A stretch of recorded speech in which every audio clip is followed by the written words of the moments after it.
اینجا قراره کلی آموزش کیک و شیرینی از پیج‌های مختلف ببینی. باور کن که عطر و بوش تو کل کوچه میپیچه. بوش از سر همه میبره. ببین چه بافتی داره، تو دهن آب میشه. حالا حساب کن با این نون پنبه‌ای با خامه و عسل، پنیر و گردو چه محشری میشه. نیاز به همزن نداره و هیچ وسیله خاصی هم نمیخواد. تخم مرغ رو به همراه شیر هم میزنیم تا یک دست بشه. خمیر مایه، شکر و ماست رو اضافه میکنیم و هم میزنیم تا یک دست و مخلوط بشه.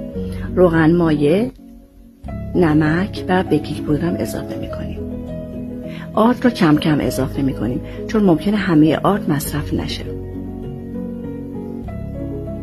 بقیه آرد رو میریزیم، با دست جمع میکنیم. ببینید اینجا خمیر من هنوز حالت چسبندگی داره، پس یک کم آرد بهش اضافه میکنم.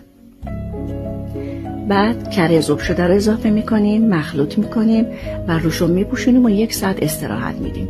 پف خمیر رو میگیریم، مطابق تصویر ورز میدیم، به قسمت‌های مساوی تقسیم میکنیم. بعد توی قالبی که کره مالیدیم و آرد باشی کردیم میچینیم و 1/2 ساعت دیگه استراحت میدیم.